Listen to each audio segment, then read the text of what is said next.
Gulfport, Mississippi's Harrison Central High School hasn't changed much since it was founded in 1957. It still has sports teams and cheerleaders. It still offers practical courses in subjects like cooking and horticulture. But over the past several years, there's been a quiet revolution going on that has transformed Harrison's curriculum. In almost every classroom, cutting-edge technology tools are facilitating a new way of learning. During the Gilded Age, what could be said about national politics? Is it A, the Republican Party held the majority of voters? B, now history lessons are as exciting as game shows. What is your final answer? Digital cameras help reveal the principles of physics. Are we collecting? Probes and laptops are used in real-world scientific explorations. They even use technology to improve their nationally ranked cheerleading squad. Okay, breathe 3 times. In with the good, out with the bad. And rest for just a minute. When we had tryouts, we realized that a lot of our cheerleaders were not as physically fit as they needed to be able to go through a competition routine that it only lasts 2 minutes, but those 2 minutes are jam-packed with stunts. So we tried to come up with a conditioning program, and we used the computers and the probes to tell us what the heart rate was before they exercised, and then what it was afterwards, and also the respiration. Like without this stuff, we'd have no idea like how much things have changed, and where we started and where we're at now. To let people know, that they've either been working hard enough or need to work a little bit harder. Data from the cheerleader workouts is given to students in an Algebra 2 class for analysis. The cheerleaders gave us the information, and we plotted it by using our calculators. We used a thing called linear regression to get basically the average increase or decrease. These students are just learning how to graph equations, and instead of just plain graphing numbers, we're graphing real data so they can have something meaningful for their work. Math teacher Charlotte Arledge uses technology to help students make connections between abstract concepts and real-world applications, whether they're graphing local hurricane tides. On the tide tables, it was 0.7 feet at 12:05 p.m., which our X values are the times and Y values or taking virtual field trips around the world. We're going to find antique carousels online around the world. Most of our kids never get out of Harrison County. So when I can send kids on a virtual field trip around the world, it's just amazing.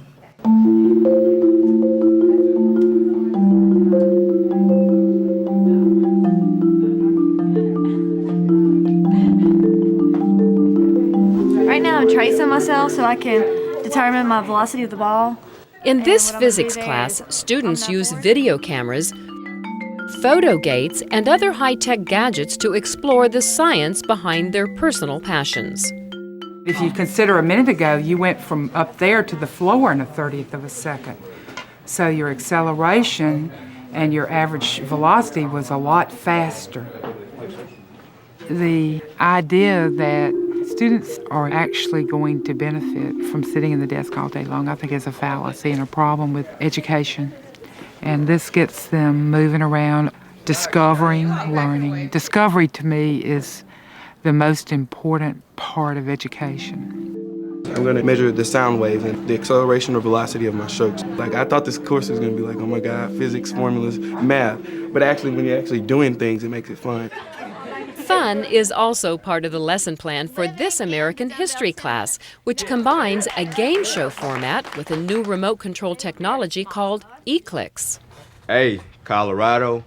B. I've noticed that the kids really enjoy it, and I've actually compared test scores after I've done reviews with the eClicks and with scores where we haven't done it, and their scores are actually better.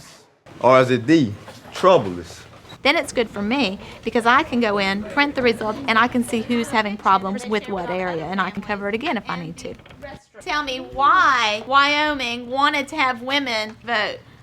Most of the men were leaving, so they brought women in and gave them rights to vote, so it would bring all the men back to the state. It helps you learn because it get everybody involved, and it's fun, all that, so we can just all be together, interact, yo. At Harrison, students often get a chance to interact with outside experts. Usually you can do that by rapid profiling. It's computer generated, it's got 2 lasers. In this computer ed tech class, students get advice on their individual computer designs from an expert in plastics. The buttons are in the eyes. The right one is the disk drive button, and when you push it, it pops out of his mouth. And it's kind of like he's sticking his tongue out. That's probably one of the cheapest designs you're probably going to come up with out of here. That's a good one. We are going to actually plot points at the edges of every building, at the corners, and then find the distance in between. And then we're going to create what from ArcView? Maps. Okay, very good. Excellent. In this sophomore math class, 7th and 8th graders from nearby North Gulfport Middle School are the visiting experts, teaching the older Harrison students how to use GPS devices. This shows you the court. There's the North Court and there's the West Court. The students in 8th grade are just beginning to grow and mature, and so for them to be able to show older students is just an incredible experience for them. Northwest corner. Yeah, so right down 30 degrees. For our latitude or longitude or elevation? Latitude. I have students who are higher achievers.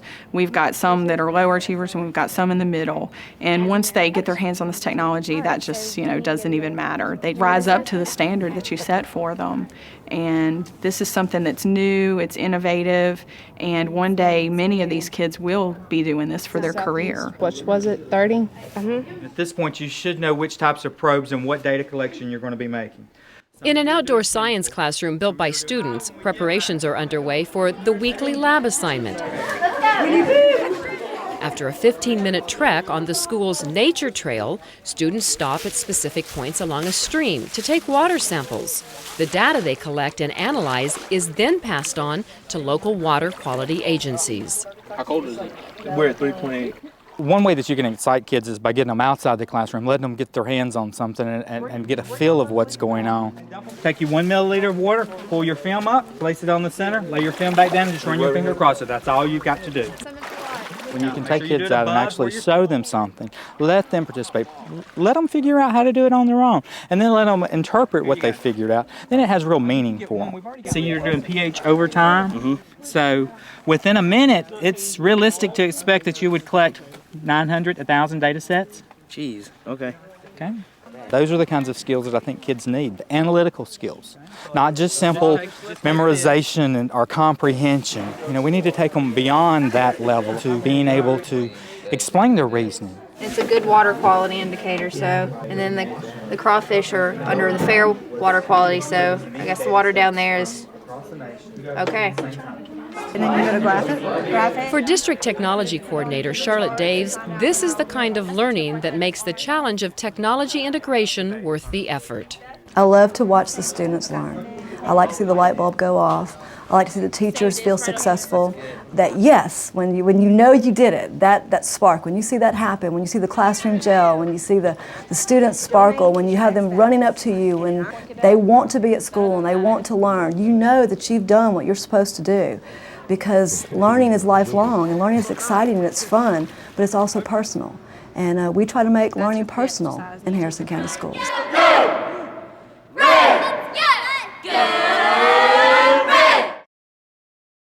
For more information on what works in public education, go to edutopia.org.